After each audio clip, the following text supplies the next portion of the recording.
this premium seat. So who's going to sit? Pak Nick and Haji Sachiri, please. I'm going to make like I do in my MBA class or something like that. Bismillahirrahmanirrahim. Assalamualaikum warahmatullahi ta'ala wabarakatuh. Okay, I did invite you. I see some familiar faces. Yeah. And we're going to make, because this morning was very, very intense.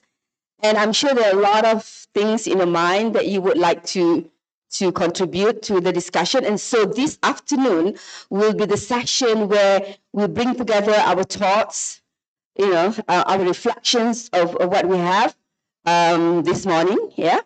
And so after we hear the highlights of the parallel track discussions, then I would invite you to, if let's say you didn't have the time, the opportunity to raise any issue, then you can do so this afternoon. And this is going to go into the drafting of the resolution that we are going to present to the Minister Yang Berhormat, the Minister of the Department of Religious Affairs, the Prime Minister's Department for Religious Affairs, YB Dr. Zulkifli Hassan, who's going to come tomorrow for the closing.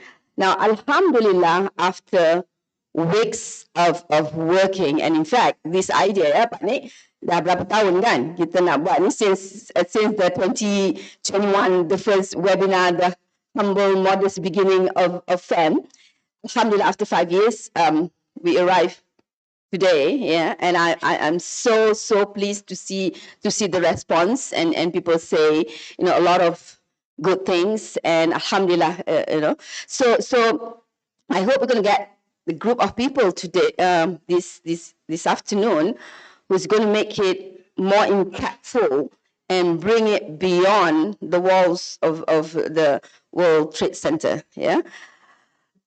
So we have here with us. Do we have more people from to come in and contribute to this? We have another room. We're supposed to join us, but I think they're not completed. So we have here with us Zainab Balch, who was the moderator. Maybe you can also have some time to, because human economy is about storytelling, right? You think, and about individuals, about journeys, about personal journeys. And I think this morning in the business section, in the a lot of storytelling. So what do we draw from that? So we have Zainab, and we have Dr. Shifa and Dr. Halima, who's going to share. We were struggling a little bit about how to do this afternoon, because as the theme suggests, and it's really different perspectives. It's like we didn't really curate the whole discussion, and we say, because you come and bring your piece, whatever you want to say, and under that topic, however they interpret it, So we did get different perspectives. I mean, like in the business, they're all telling about their own stories, their journeys, their challenges, So again, what do we draw? And then Dr. Halima was on the youth session. Also very interesting, right? Very interesting. We have 5 speakers and different perspectives, And you're an NGO, And I wish I could listen to all that, because I was like running, in and out and getting glimpses from that. But of course, we can also hear later on the recorded, the live streaming, and the recorded. But it was wonderful to listen for this. So I now would like to invite first maybe Dr. Halima to give us some, because not all of, we couldn't, right? We couldn't be sitting in all the power rooms. So this afternoon, we're going to listen to what are some of the key highlights of the discussion. Silakan, Dr. Halima.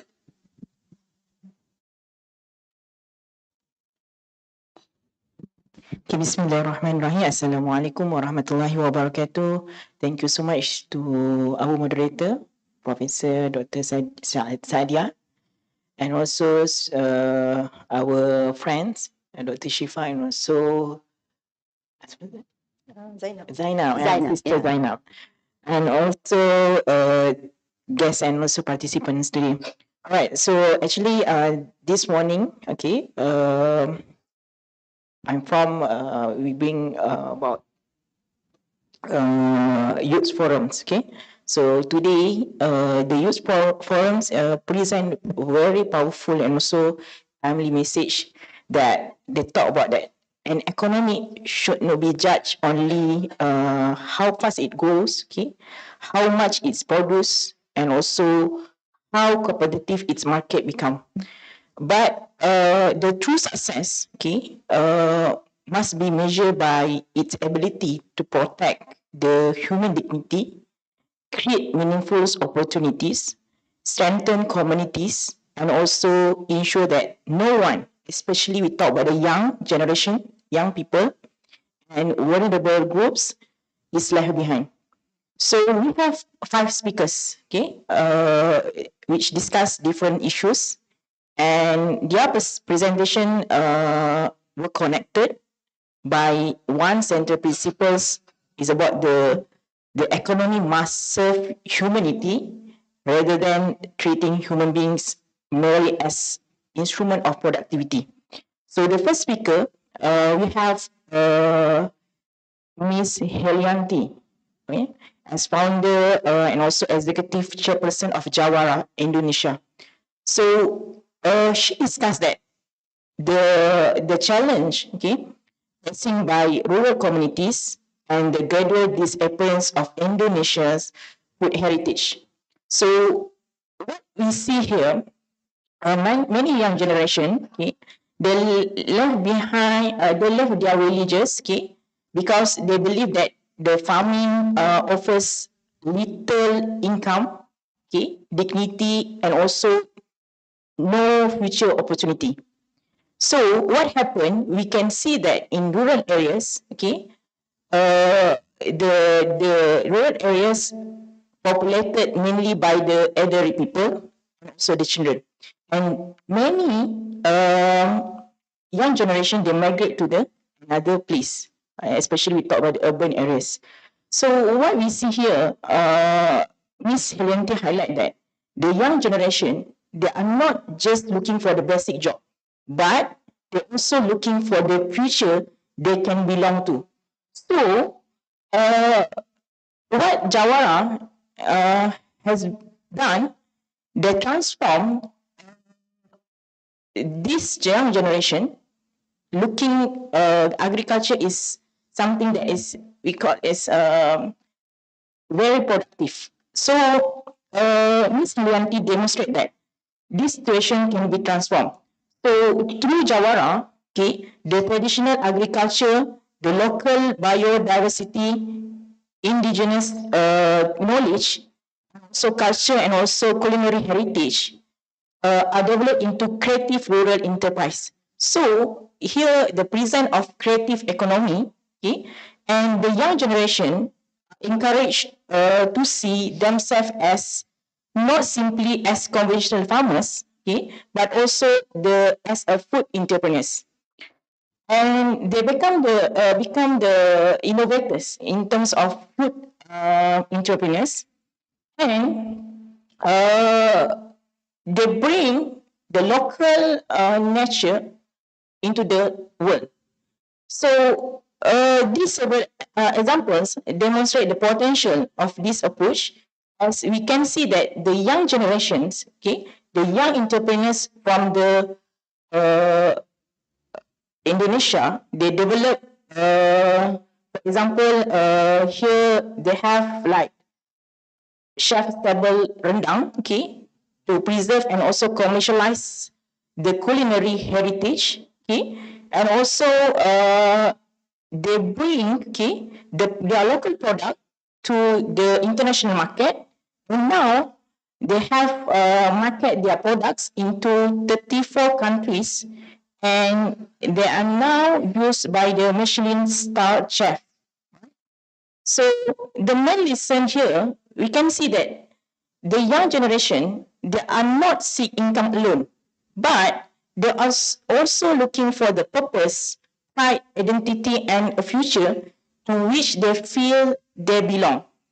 So, sustainable rural economy must therefore begin by creating an ecosystem of dignity that enables the communities, the women, the young generation, people to recognize the value of their own knowledge and also resources. That is the first speaker.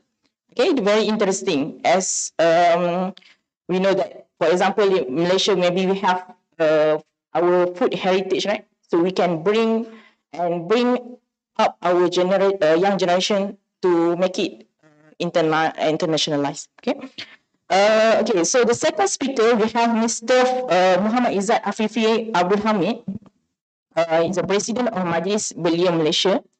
So he focused on the economic insecurity experienced by the youth today.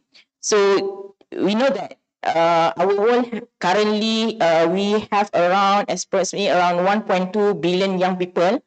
So actually, this representing the largest youth generation in history.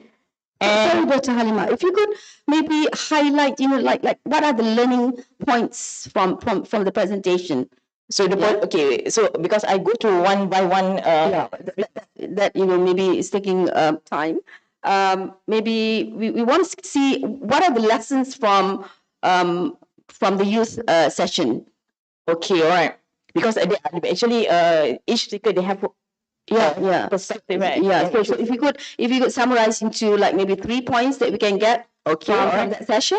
Okay, so for the young generation, this one is concerned about the importance of dignity mismatch. So young people, they invest in education, so with the expectation that it will lead to the meaningful work.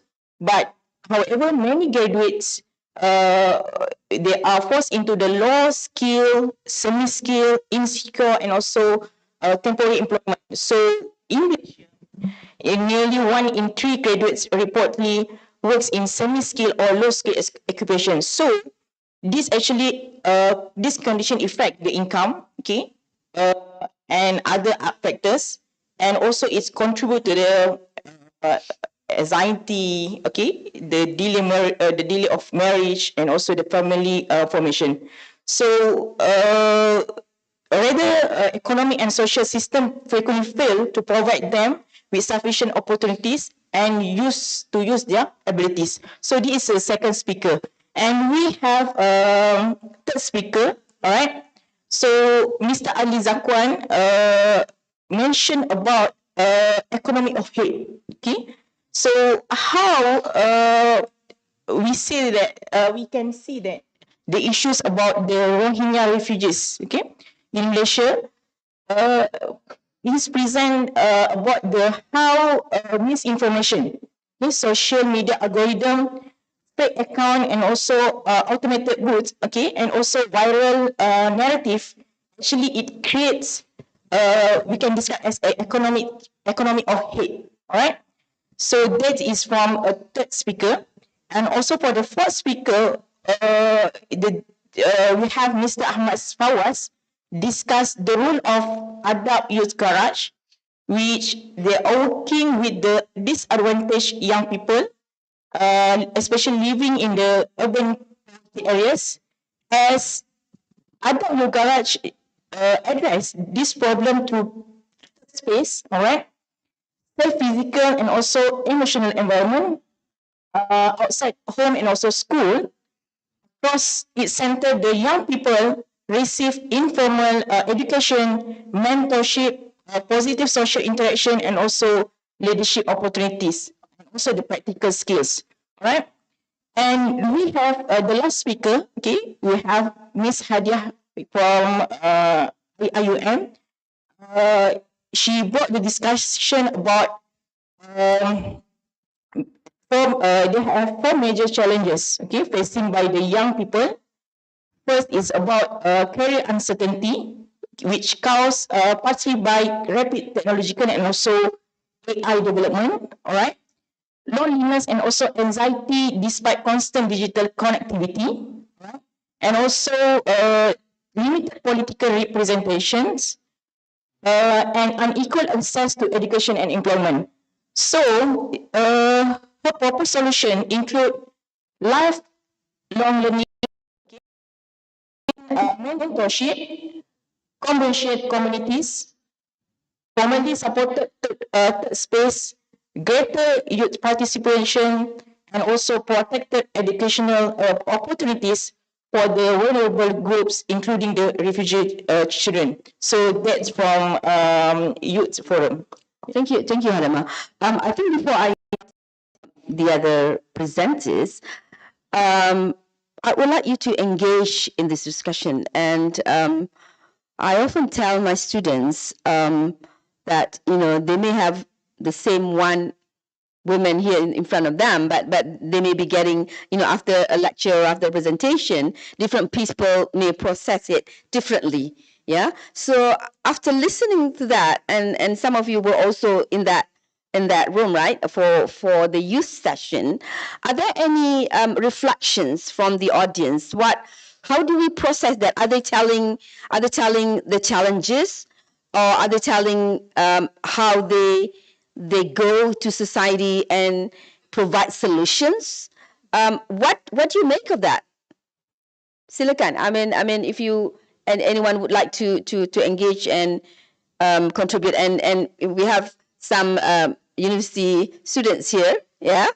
And do you think you would like to raise other things than that which have been discussed? Yeah. Do you have any intervention here?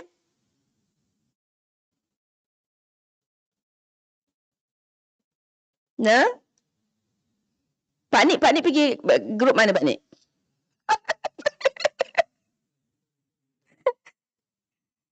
Okay, kalau tak ada kita jemput dulu yang lain sambil nak tengah fikir, yeah.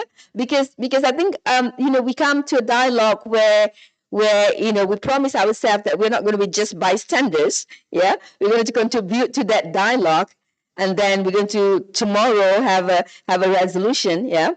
And while it's sometimes processing, pieces of information that we hear, we're not quite sure what to make of that.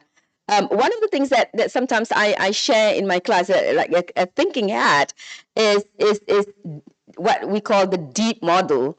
DEEP. Like if you hear something and you don't know what it is, you try to think of it in terms of the first D, which is describing. Are they talking about some concept? And so are they describing it? And so if you can understand, you would be able to describe it again. So it could be describing, it could be defining, understanding it. And then when you have that, when you understand, probably we talk about Madani, for example, again, Madani, and what is it? So you describe what is a Madani, what is the concept, yeah? And then the next E is the first E is explaining, yeah. So defining, and then you explain, explain why is it important? Why do we need to know about Madani? Yeah? So explaining it, and then the next E is evaluation. I mean, Madani, is it a good? Is it is it going to make a difference? What is it going to contribute to the situation? Yeah. And then the last is P, yeah, prescription, prescribe. So when you understand, when you're able to explain it and you evaluate whether it is something worthwhile applying, and so then you think about how you're going to plan of action, yeah. So when we hear this morning, whether you hear them describing, the situation, or explaining the problems, or to the last one, prescribing as something, yeah. So maybe we could think in terms of that line. So I think now I invite Dr. Shifa to explain or to give highlights of this is the track to business. Okay. Bismillahirrahmanirrahim. Assalamualaikum warahmatullahi wabarakatuh. So I'll be sharing about the key on track 2, which is business and finance. As the theme is business and with purpose, creating value for people, planet, and prosperity. As we know that there's a concept called triple bottom line, people, planet, and profit. But we are moving beyond profit, which is prosperity, which is actually a holistic way to look into profit and also well-being of others as well. Okay, so as we are looking into this business facing all these unprecedented challenges from AI to all these climate changes and the rising inequality and declining trust. So the panelists gave about 5, I summarized 5 key points, and we are quite lucky to have panelists from various backgrounds, one from banking sector, one from educational sector, one from business, restaurant, F&B, and the other one is from an oil and gas company, right? Yeah. So they give different perspective of how business with purpose. The first one is about a humane economy needs moral foundation. The economic growth alone is not enough. The panelist reminds us that we need a humane economy, one that could tackle the root cause of inequality rather than relying on temporary solution. The market remains powerful engines of growth, but they must be guided by ethical values, strong institutions, and responsible governance. Here, one of the panelists mentioned about there's one hadith about price, how in Islam already teaches about price. It's market-driven, where it's not supposed to be manipulated, like the capitalists. Okay. And then we have the second point about the purpose must be commercially sustainable. Purpose without sustainability cannot create lasting impact. So we want to see a business that could last longer, but with a good purpose. So the panelist highlights 2 important success factors, which is the commercial viability. The purpose-driven businesses must have scalable business model. So every business model must have the right purpose. The institutional alignment, where we need synergies from governments, regulators, investors, and financial institutions, which must work together to channel capital towards high-impact enterprises. So doing good and doing well should reinforce one another. So the panelists believe that we need to have the right purpose in order the business to grow better and bring back to the community. And then the third point is about investing in people creates long-term prosperity. This is about education, about training, where you put where you make the human capital as a core, as an asset to your business. It is a purpose-driven economy, puts people at the center. The panelist particularly highlights inclusion for persons with a disability. So Malaysia, sometimes we disregard disabled people. So we need to move towards that as well. And one of the panelists mentioned about the neurodivergent communities as well. So rather than focusing on limitations, we should build environments that enable everyone to contribute. And one of the particular things that I like is that instead of giving a fish, we have to give the fishing rod in order for them to be sustainable for their livelihood, right?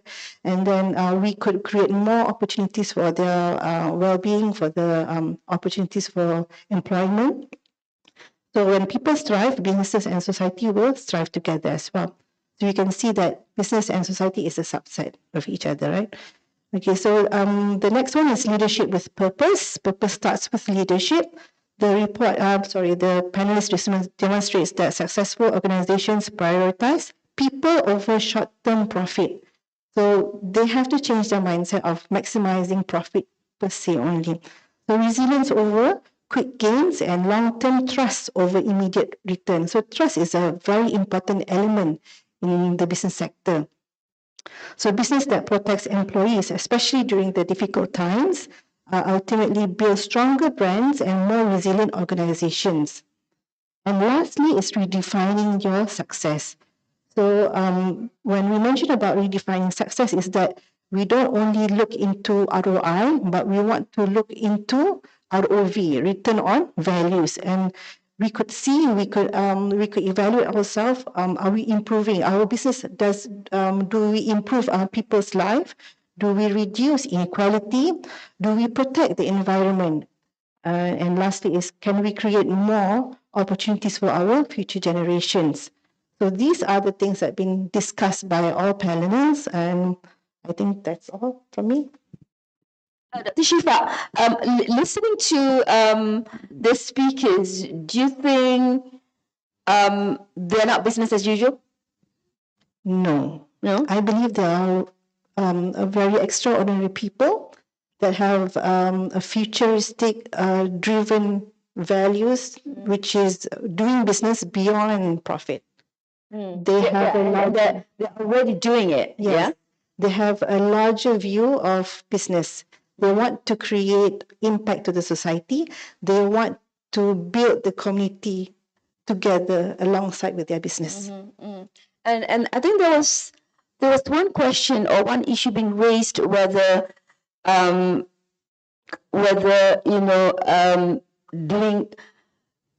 business with purpose, whether that contradicts with profitability. No. Yeah, and then they're saying they were discussing or raising some points about that it's not necessarily true, and in fact,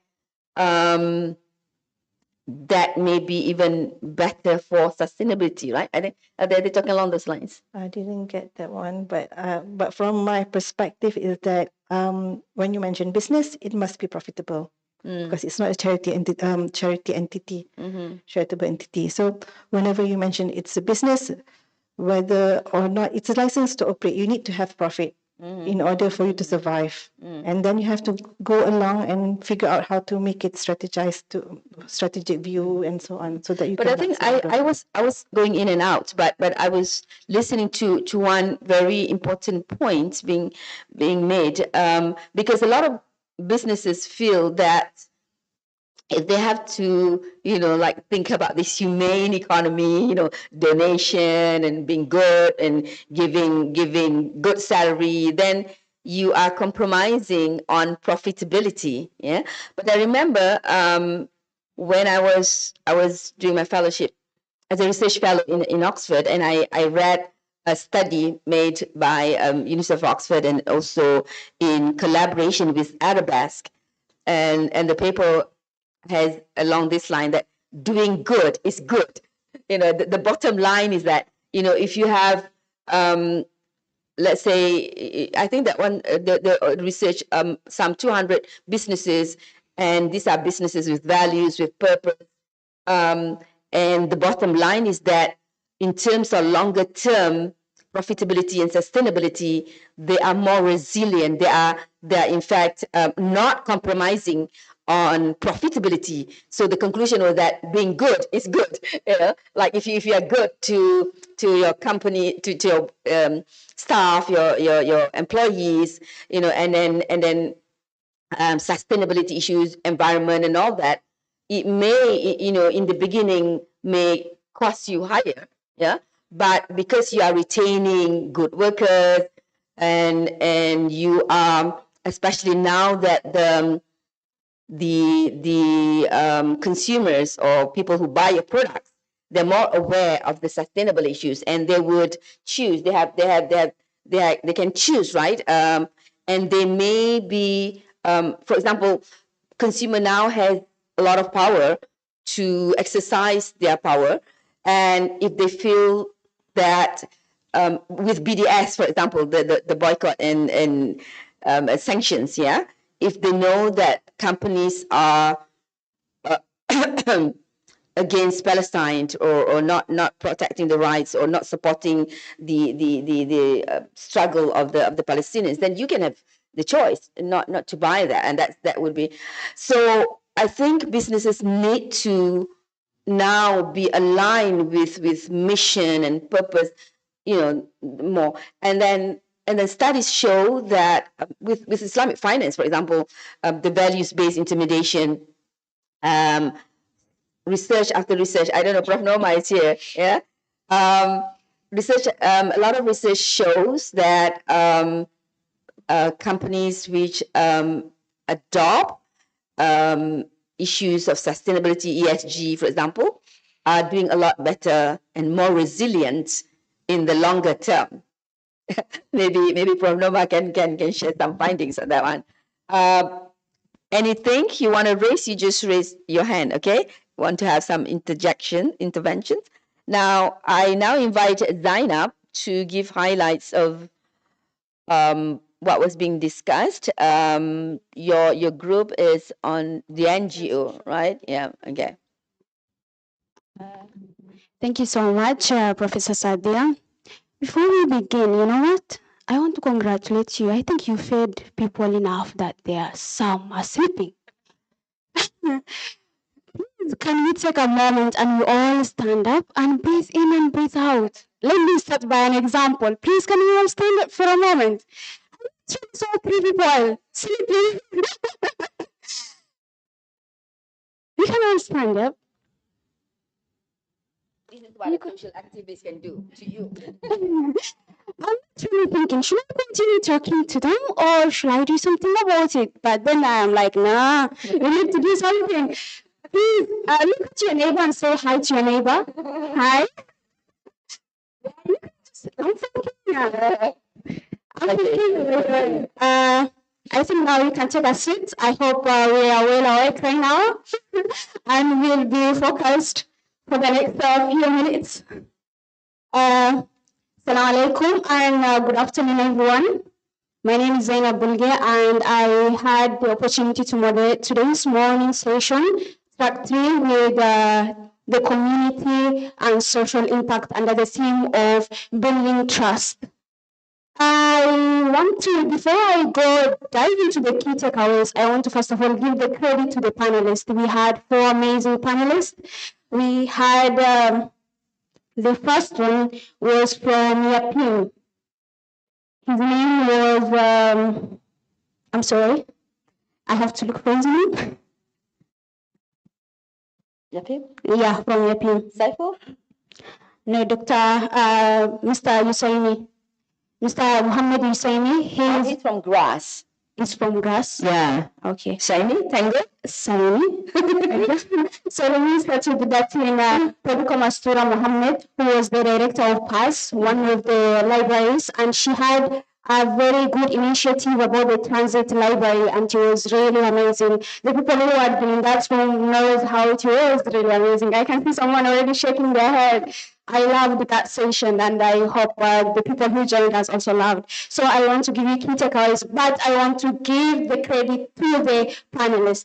And the second panelist is Mr. Saiful Khairi Kamaruddin. He's the Chief Executive Officer of Teach for, Saiful Khairi Kamaruddin is the Division Head of Corporate Service at Yapin. That is one of the foundations, an NGO. And then we have Tuan Hussein, who is the Chief Executive Officer of Teach for Malaysia. And the last one was Mr. Mohammed Hussaini, who is the President of GRAS. And these 4 different institutions, a library system, a faith-based foundation, education movement, and also environmental advocacy, all these are different, but that room came out with one thing that stood out. It was about trust and amana. And before we dive into the key takeaways, I would love to mention a very short story about my beloved friend whose story I could relate to the all 4 panelists' discussion. My friend, her name is, she has a very beautiful name. Her name is Yasi.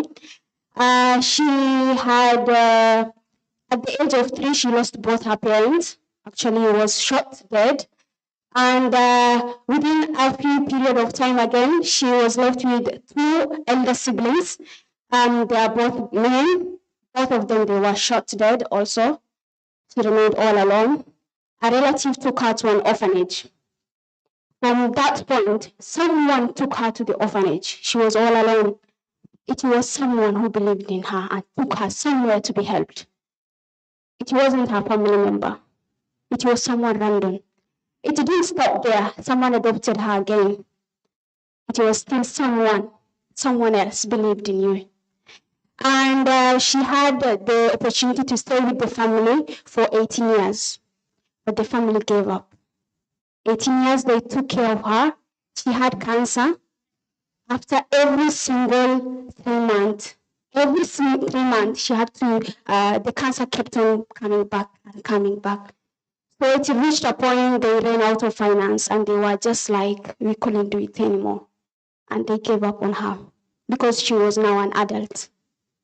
She remained all alone. But again, something happened. Someone, a stranger from nowhere, when she left the house, someone believed in her and took her in.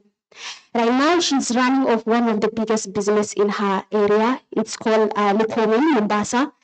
And she is really successful right now. She has one kid. She gave birth recently. All this was because of someone. Not anyone called family, but because of humanity. Reclaiming humanity starts with one of us. Believing in like, I won't give up on another human being. When you start with your PIN is a foundation, benefited over 9.8 beneficiaries. This is not a family. They are not all family of Yapim or family of relative of Yapim. These are people all across Malaysia. When we talk of libraries, transit libraries, this initiative, it is about to help a family.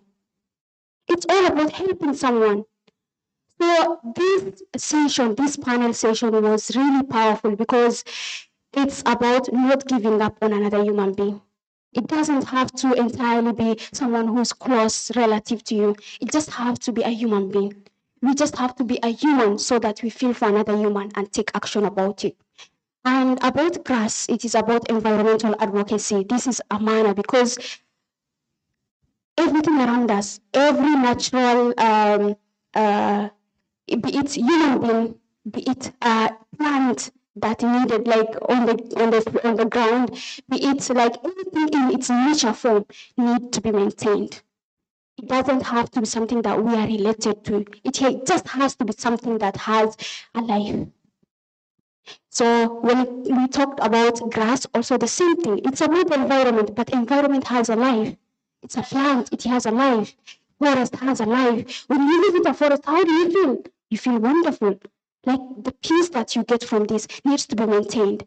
And something Mr. Mapin from Grass, his name is Mr. Hussein, he mentioned, he said, when he was asked about like who are the people entailing, like who are the members of this Grass, he said, we are just a bunch of crazy people. And that thing really got me. He must have said, and it was numerous, yeah? But the thing is, like, you have to be crazy for us to have an impact, right? So everything around us is amana. The key takeaway from that session is amana, a trust. Everything around you is a trust. Be crazy enough to want to change another human being's life. Be crazy enough to want to change even Malaysia's life. It doesn't have to be like the whole country, but it starts with one person, and then we go to the second person. Someone else be crazy enough to believe that what you are saying is like true enough, so that I found you, so that I be with you. Same with the hedge. This is bringing a whole humanity together so that we discuss about this, the policy, the system. What are we going to do about this? Be crazy enough to want to help just one person. There will be someone also crazy enough to want to support you. And there are people who are crazy enough out there who will fund the biggest dream that you have. So let's all be crazy enough to support another human being. Let's all be crazy enough to want to protect a manner that is around us. Let us all protect. And that's the key takeaway. It might be like communicating in different forms, different languages, but they all came to that one point of amana, a trust. And I think that is where I could stop it because we have only 10 minutes. I will talk for literally 2 hours or even so. But because I needed to give you the key takeaway, that is one main thing that I would want to leave you all with. Thank you so much, Anna. Zainab Bogi. I just realized when you pronounce your name, I was all this while thinking that it's Zainab Balch. But it's Zainab Bogi. And I think it's really beautifully expressed. Thank you so much for that. And that's about how you get the inspiration from listening to the speakers, right? And everyone, while the perspectives and journeys may be different, but I think we can all point out to the tagline. You know, if you have seen our poster, and then we put there different perspectives, shared concerns, and common humanity. Yeah. Zainab was saying, you know, let's be crazy enough to care, that we feel that we can be empowered to change maybe just one person. Yeah. And I think if we can look at our own stories, you know, I mean, a lot of the speakers were talking about their humble beginnings. I think in the business also, Datuk Malik, he mentioned about being a waiter at the age of 18 or 20. And he now has like an international business with international chains, the Ditando restaurant. And Puan Zaliza also started being a Tadika teacher, yeah, preschool teacher, and now has international schools and like over 70 genius outlet. So we all, most of us, yeah, I would say, has humble beginnings, but we believe in ourselves. And there will always be someone, at least, who believed in you. And so I think humane economy is when we start looking at people as people, yeah, and moving beyond. If you are in business, you move beyond profitability, but you're talking about, you know, if you are in business, you carry that amana, that you want to improve other people's lives. You probably first want to improve, you know, your family, your own self. You want to come out from poverty or whatever challenges that you have, but after that, you grow and you put a scale and you move and you help other people. And it is this business with mission, so with purpose. And the same thing with NGOs, right? Social impact. And if you're wondering about the story of Chan Soon Seng, he was in your group, Chan Soon Seng, who started Teach from Malaysia. And this is again inspirational stories. I was sitting during lunch with him, and I have heard about Teach from Malaysia for some time, how, you know, smart kids graduating from the best universities in the world. They might be Khazanah scholars or Petronas. And then I think somebody started this idea about, you know, let's go and teach for a while in some neighborhoods. And Sun Seng was saying that when he started this, he said, you know, I might want to go teach for 2 years. And he started teaching at a school where he met like 16-year-olds who could not read. Yeah, and I said, where is that? And I was thinking like, or, you know, some Ulu kan. And he said, no, in Klang Valley. Yeah. And so I was asking, what made you stay? And he said, now it's 15 years. He thought that he would go there, you know, maybe try 2 years. So I think they were like really people who were already thinking, you know, I want to do something more. I don't want just, you know, having a degree from LSE or Oxford or Cambridge, and you want to go into the corporate ladder and just, so no, I want to try and be something and try. And some of these people, these young graduates, they go and they got really passionate, because you wouldn't think in Malaysia or in Klang Valley, in Kuala Lumpur, that you would have 16-year-olds who cannot yet read. Yeah. And so you would be thinking, wow, I'm so privileged. I got a scholarship, or I got family who could finance me, who could fund me to go to the best universities in the world. And yet, you know, like coming back to your own country, you have people who still could not read at the age of 16. Yeah, and what's going to happen to them? Now, and I was asking, is it because there's some kind of syndrome? I was talking about one or two persons, and I said maybe in a class there's like 30% of them like that. Yeah. So there are in when you talk about economic development, there will always be some people who could be left behind if the surrounding, the people are not passionate enough or are not sensitive. I mean, teachers have like 40 kids under them, yeah, and they may not realize that few kids have problems, or even if they realize, it's just like too much for them to handle because they have to handle the kids, yeah. So how do we as society, yeah, handle that? And unless we're thinking in terms of humanity, everyone is too busy doing their own things, right? They have to think about their own children, they have to think about their own career, and you got to go and bring your kids for holidays, and so there would be people who would be suffering, even though we have, the macroeconomic data says that you're growing, you're better than other countries, your GDP per capita increase, and inflation is very low. What you complaining? Now, I know that sometimes, now this could be manufactured in the sense that data says something, and then you create a narrative that is very negative and toxic, yeah. And so it could drive the language of hatred and polarization. But having said that, development always, I think, everywhere would create pockets of people who are marginalized and left behind. Yeah.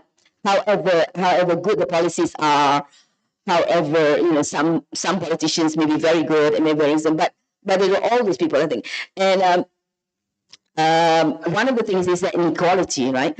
Now, we don't say that economic growth is not good. China, for example, have in the last 20 years, when it opened, or maybe 30 years, when it opened the door to open trade and business, open its market, it has lifted like hundreds of millions of people out of poverty. Yeah. So growth is important, but in a lot of countries, growth has also brought some unintended consequences, and that is of increasing inequality. Yeah. In the US, in a lot of developed countries, and like we hear today, Oxfam report of inequality every year mentioned about widening inequality. And we heard this morning from Dr. Imran, yeah, talking about inequality. So I think in the case of Malaysia and probably, in other countries as well, unless government have designed policies to look into this, growth in the economy can very often lead to consequences of this, pockets of poverty, pockets of people who are marginalized and left behind, and increasing mental and depression and all that, which and autistic children and syndrome, yeah. So I think in the youth and business, one common thing is that even though there are different perspectives, I think there is concern, and why we are here is that with businesses, for example, we feel that there is a purpose. There must be business with higher mission and higher. Would you agree with that? And then with the youth, yeah, some already have illustrated that they go into business with mission, like Helen was a social enterprise, and they seek that opportunity, right? And some youth leaders are becoming youth leaders because they want to bring impact, yeah, social impact, and doing something like Adapt Youth Garage, yeah, and some of these people. So life is not about making money. Not everyone pursues that life of profit maximization and of building a corporate career, for example. Yeah, why do these youth go into some initiatives like AYG, Adam Youth Garage, and doing more things? So why do you think so, Halima? Why do you think like people like some people, instead having degrees instead of going to corporate world, and like Sun Sang, for example, wanting to do 2 years and then end up 15 years, being CEO of Teach Malaysia. What made them, you think?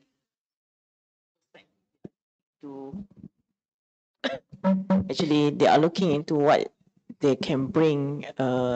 It's not only the impact in this world. So they are looking into the benefits, bring benefits to the youth generation, to the community, and they are thinking about the afterlife.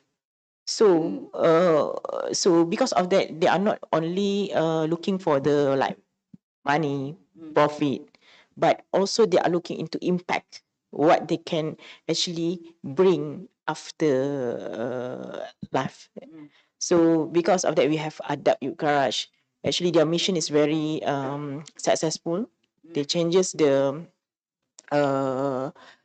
in terms of the youths that they don't have opportunities, and they bring the opportunities. For example, the Jawara as well. They bring the opportunities to the youth generation, and what the generation see that they have life after they see that the life some things they don't see any opportunities. So that is what the challenge is. The young generation nowadays, they seeing that this world they don't have opportunities. So that's yeah. Okay. So Cikgu Supi would like to have an intervention. Silakan Cikgu. Kalau boleh ini apa maksudnya, kenapa mereka ni kan ada yang macam tak adalah pergi kerja yang gaji mahal ke apa kan. Kenapa kita buat apa yang kita buat? Macam tu. Ada mic? Okay, Afiq is running to bring the microphone. Kalau ada siapa lagi nanti untuk kita beri peluang sikit lagi. Dah buka. Assalamualaikum warahmatullahi wabarakatuh. Alhamdulillah. Tengok belakang-belakang ni sedang saya tersedar bahawa di antara anak yang lahir sebelum mereka ni, saya dengan Pak Ni lah. Dia pengasas kami ni. Ya. Jadi macam ni. Kita dah, saya banyak hari ni. Kita banyak, terlalu banyak dengan apa nama ni daripada semua speakers kan, yang hebat-hebat lah kan. Tapi kita lupa bahawa yang menjayakan kita sebenarnya ialah sikap. Sikap tu yang menjayakan kita. Mana kita sikap ini dia timbul daripada kepercayaan terhadap nilai. Sikap kita ialah kepercayaan terhadap nilai. Kalau nilai kita terhadap sesuatu itu positif, sesuai dengan maslahah ummah, maka berlakulah manusiawi.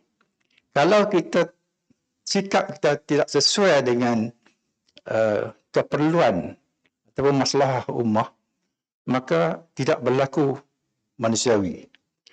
Jadi kejayaan-kejayaan yang kita lihat pada hari ini sebenarnya berpunca daripada sikap. Kejayaan orang kapitalis disebabkan sikap mereka betul terhadap keperluan dunia. Bermakna kata mereka kenal dunia ini. Dia kenal dunia, mereka kenal mudarat dan manfaat dunia. Mereka biaya meraih manfaat daripada dunia. Jadi cuma manfaat itu digunakan untuk kepentingan sekelompok, kepentingan diri, bukan untuk masalah umum. Jadi sikap sikap mereka itu menjayakan mereka walaupun tidak manusiawi. Jadi kalau kita nak bina balik manusiawi, kita kena bina balik sikap yang betul terhadap karamatul insaniyah. Bila kita nak bina balik sikap itu, kita kena ada satu convention, bukan persetujuan bersama tentang apa yang dikatakan nilai-nilai bersama tu macam ni lah. Senang kita ambil contoh lah. Bila kita kata bahagia, kita nak persetujuan semua tentang apa dia yang dikatakan bahagia tu. Jadi kadang-kadang orang yang bawah-bawah, layer yang bawah ni faham apa dia bahagia. Melainkan kita kata bahagia itu tengok keluarga ni bahagia. Apa makna bahagia? Bahagia itu tidak berkelahi. Itu makna bahagia yang senang mereka faham. Bahagia itu tidak berkelahi. Ataupun kalau nak tingkat sekali sikit ni, bahagia itu ialah tidak berkonflik. Konflik dengan siapa? Konflik dengan diri sendiri, konflik dengan keluarga, konflik dengan masyarakat, konflik dengan Tuhan. Jadi bila kita dah boleh fahamkan orang dan letakkan satu takrif yang agak komprehensif lah, dia katakan inklusif terhadap semua masalah kepentingan manusia, insya-Allah kejayaan manusiawi ini akan terselah, insya-Allah. Terima kasih. Ya, terima kasih banyak Cikgu Subi ialah pengasas forum pengasas bersama Cikgu Subi is one of our co-founders of the forum Ekonomi Manusiawi or Forum for Humane Economy. Thank you so much. I think we could probably agree that what is important that binds is the values, the values that bind us together. We cannot make everyone the same, and therefore we cannot make the perspectives the same. We say we cannot be in conflict, or we try to reduce the conflict. And what is that common value that would keep us together? We cannot make everyone Muslim or whatever religion that we want it to be, because that diversity is guaranteed by our Creator. I mean, there is freedom of religion, and so that. And also, we cannot make everyone the same race, because we are created different of different races, and we know that from our Islamic tradition that the purpose of the Creator making us different is actually to know one another, right? And so, what is that common thing that would bind us together? And that's why today at HEGD we talk about reclaiming humanity, because it is that walaqad karamna bani Adam. That Allah, the Creator, has guaranteed to us, or secured to us, the dignity of human beings. And if we can believe in that, if we can share, and that I think is the universal value that is adopted by most people. Although there might be people who do not agree with that, because so they will be fighting for their own race, their own religion, and this is where you have wars and conflicts, right? But we have to be able to live together in peace, and we have to stop wars. Okay, so one common thing is that. And that's why I think the discussion today, and we don't want just rhetorics. We want to see, in the different groups, and we have the youth, the NGO, and the businesses. How do we interpret this? How do we actually bring changes? And we have in the discussion how. We can have inspiration, because we heard of the cases, yeah. And if I could ask Zainab, probably what could where do we go from here? And so if we were to take away, from a whole day of being here, what is one thing that you could take away, Zainab? I think, first of all, that was a good question. And you asked also, Sister Noor, the question about the youth. And that clearly brings to the point that you just asked. Why do we always start something? Why do we always have a mission?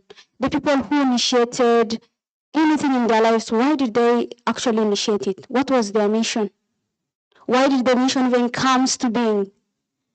It's mainly because most of the times, everyone has their own different reasons, but most of the times, and the people, to bring to the topic of reclaiming humanity, the people who actually do that and wanting to help more other people, it's because of a painful story behind their mission. It's one time when you went over and over again and tried to fill up the application. Maybe you went to different interviews, one after another one, and all of them got rejected in a single day. In one day, you have blowouts, literally bad messages, bad or sad realities of your life, one after another. So most of the times, such painful stories turn into a mission. So these are the missions that ends up reclaiming the humanity in us as a human being. The gap that you had in your life, you made it a bridge for another human being. I think that is what I say that we can take home. The gap that you have, always make it a bridge for another. I think that is what we are trying to do to reclaim humanity. The gap that you had in your life, the painful story that you made it your mission, make it a bridge for another human being. So make it a bridge. So it is easier for another human being to walk past that bridge. Because you didn't have the bridge, right? That is why your story was as painful. If someone laid the bridge for you, you'll have just walked past and had whatever that you wanted, right? But you didn't have that bridge. But what did you do? That story of yours was so painful. But did you make that for another human being, or you made it easier for another human being? Right? So the issue is like not just seeing that the problem that you had was an end, because there's another human being also experiencing the same problem that you're experiencing. So the point is to make an end to the problem that you have for every other human being. So make a bridge for another human being. You will reclaim humanity eventually. Imagine every problem that we had, we made a bridge for. How easy it will have been. Almost every problem has a solution by now, right? So the gap that you have, make a bridge for another human being. I think we hear a lot of stories today that should keep us inspired and empowered, that we could, in even little things, make a difference to someone else. And being empowered means, or being humane means that if you could extend that bridge to someone else, yeah. We also are joined by the group from the HEGD, Ideas Lab. If we could have someone probably can share the highlights or what are the lessons learned. Ada tak Prof. Roji or siapa-siapa from that group who might want to share? I invite. Let's invite. Tak ada? Ada. Silakan, Prof. Roji. I think that was a great session, and we are glad that ICMS have agreed to host that because I was discussing with Prof. Roji, and his idea was that we shouldn't be just talking rhetorics, theory and the concept of Madani, but we want to bridge that between ideas and then practice. What do we learn from? And then the role of universities to put that into research and to then bring more impact. so that universities are not just doing research short sendiri kan, and but the idea is to bring impact and how each of us, whether we are a member of the family, a daughter, a son, a husband, a wife, or a member of family or community or universities and all that, could bring and contribute towards a more humane economy. I think why do you come today? I think you must have agreed to some extent that reclaiming humanity and for the purpose of shared prosperity, because we don't want we want to end this gross inequality that is so saddening, that is like what was that, 300 people owning the wealth of some 40% of the world, and 8 richest men in the world, as a result of COVID, become even more richer. Yeah, and we cannot even understand, this billions, and some people are getting trillion now. Yeah, we don't even understand what is that wealth for. Yeah. And when so many people are in hungry. So saya jemput Prof. Reggie untuk bagikan sedikit highlights of the discussion. Okay, Assalamualaikum warahmatullahi wabarakatuh. Thank you, Prof. Dato'. Alhamdulillah, we have deliberated on an important issue that knowledge, theory, concepts are important. No doubt, that is very important that we have to pursue. But we are proposing what we call the corpus knowledge of Madani, meaning that how can we learn the wisdom of the 7th century Madinah, and then to help us to transform our society. So that is important, but the more important also, we have listened to the stories, the struggle of those in their field, in entrepreneurship, companies, in corporates, in universities. So we have listened to their struggles with this issue.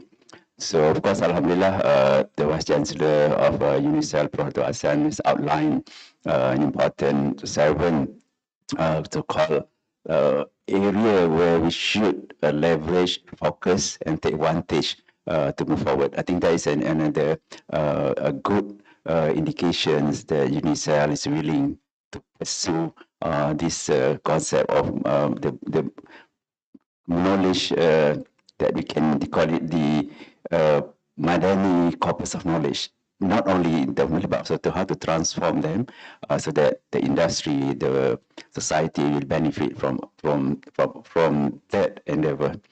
So the important thing is how to translate that wisdom into the current so-called situation, as you mentioned, for a better livings as well as so-called Madani ideals. I think, thank you very much. So I think we have learned from this panel. Alhamdulillah. Thank you. Thank you. Thank you very much, Prof. Reggie. Before I end, is there any other intervention that anyone would like to make? Yes, please. Assalamu alaikum warahmatullahi wabarakatuh, Dr. Sawiya. I want to thank you very much for your beautiful insights that you gave us here today and all the panelists here today. You said that today you heard a lot of stories. I just want to share a little story, just a fun fact. I am an international student here at the University of UTHM at Johor. I came to Malaysia to study. The first reason is because of my father loves the politics and love the politics of Malaysia. My father is big fan for Mahathir, and now he's clapping for everything Anwar Ibrahim is doing. For me, I'm staying here, and he told me, "Do you know what is Madani? Do you know what is based on?" And I can say that today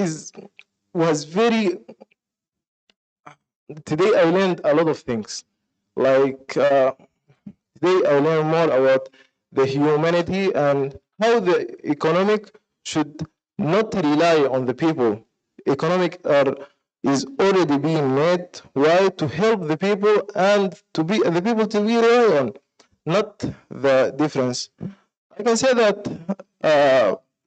the most important lesson I learned here today was from Dr. Imran. I think he's from Oxford.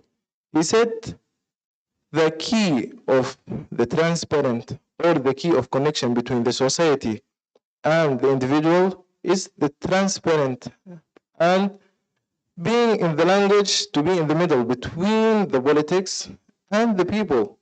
Like, to give a small example, as he said, like if you are going to talk or you want the people to understand you or you don't want to be a gap between you and the people, you should use their language. Then you can deliver your ideas, your points, and thank you. Thank you again. Thank you. What's your name? My name is Muhammad Abdul Latif. Muhammad Abdul Latif. Abdul Latif. Yes. Thank you, Muhammad Abdul Latif. If this humane economy global discourse would make a difference to at least one person, I feel so honored and so humbled by it. So where do we go from here, ladies and gentlemen? We'll leave not merely inspired, but entrusted.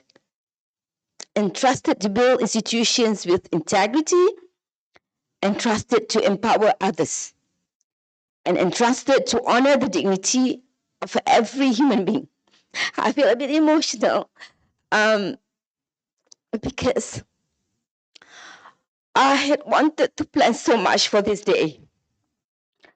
And seeing you today and some people from universities, some young people like Muhammad Abdul Latif just now, and Zainab, and you know, my colleagues, and not my colleague, lah, anak anda, Dr. Shifa and Dr. Halimah, kan, working with me in the team, and they're volunteers. We are a small outfit. Forum Ekonomi Manusiawi don't even have any full-time staff. But for the past 5 years, we have organized events and built relationship with other organizations, NGOs, individuals.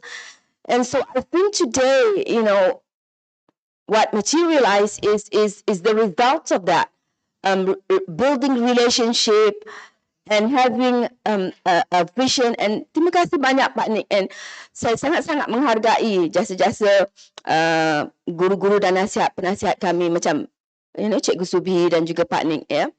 We all have mission and vision, the belief in the human dignity, karamah insania.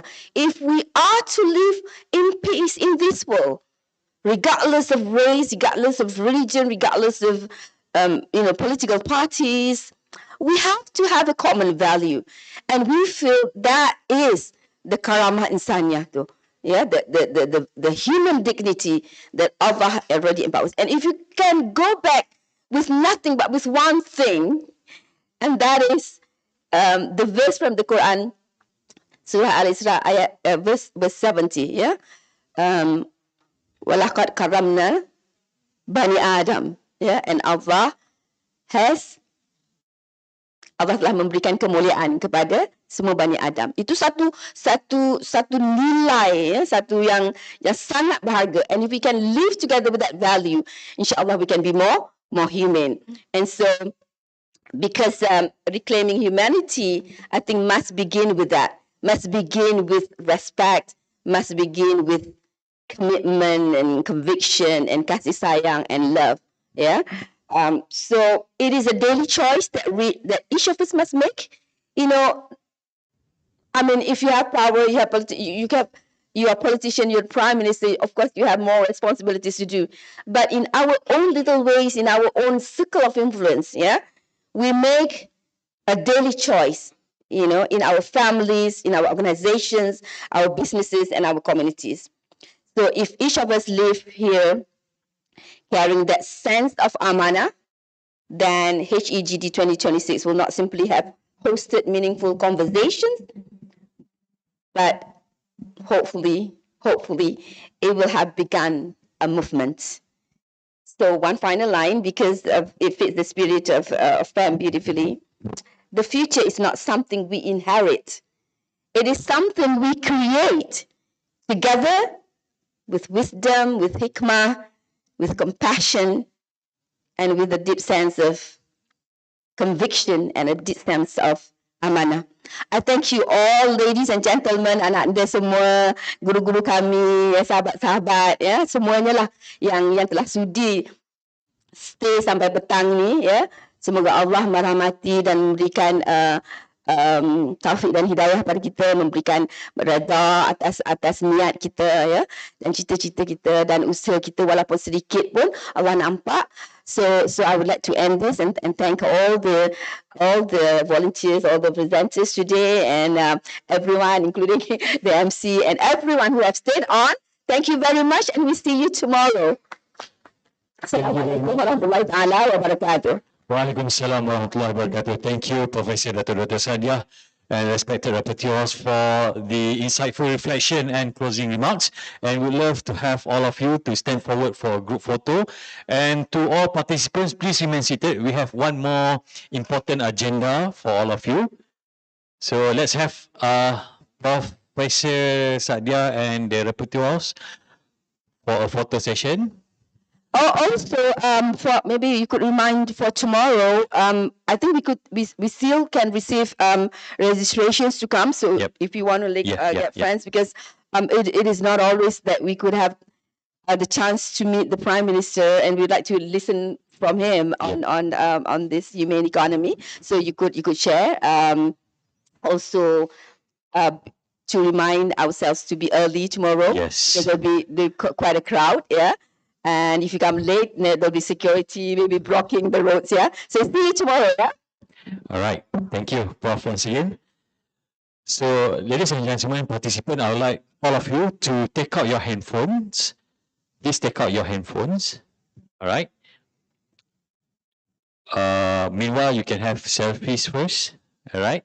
And also to follow us across all social media platforms at Humane Economy Humane Economy Global Discourse, or HEGD _MY or HEGD 2026. And also, please follow all of our partners' social media. And those are Majlis Agama Islam Wilayah Persekutuan Mawib, Yayasan Pembangunan Ekonomi Islam Malaysia YAPIM, Yayasan Hasanah and World Trade Center. So please follow all of their social media platforms. And now I would like to have everyone to scan the QR code in front here and to answer in one word, how do you feel about HEGD event day 1? So answer it just with one word. Are you happy? Are you satisfied? You feel amazed? All right. So please scan and answer. Meanwhile, ladies and gentlemen, once again, I'd like to invite everyone to follow us across all social media platforms together with our partners. And also, you can watch the playback of those sessions held today, especially the parallel tracks at PPAS, Perbadanan Perpustakaan Awam Selangor, and Angkatan Belia Islam ABIM platforms. So please follow these two as well, PPAS and ABIM, so you can watch all of the sessions held today. And before you go, ladies and gentlemen, once again, I'd like to remind on the flat parking rate of RM16.50. You can enjoy the flat rate by scan the QR code at the rapporteur counter and also at the registration counter just outside of the hall. So before that, once again, please enjoy the afternoon refreshment at Mawar Lounge as you go. And we look forward to welcome all of you again tomorrow. We would like to express first our sincere appreciation to all our distinguished speakers, moderators, participants, partners for your valuable contributions, insight, and meaningful engagement today. And the digital certificate will be given only tomorrow. So please be reminded to join us again tomorrow for another day of impactful discussions and engaging sessions, as well as the launching ceremony of HEGD 2026 by the Right Honourable Prime Minister of Malaysia. On that note, we encourage everyone to arrive early and scan your attendance early before the program begins. This will allow us to commence the first session and the official launching ceremony on time. Ladies and gentlemen, you are encouraged to wear batik attire for tomorrow. Right? We have shops over here that you can buy batik. Okay. Again, please enjoy the afternoon refreshment at Mawar Lounge as you go. Thank you very much, everyone. We look forward to welcoming you again. Have a pleasant evening. My name is Zamir Asfar. Take care, everyone. Assalamualaikum, and see you tomorrow.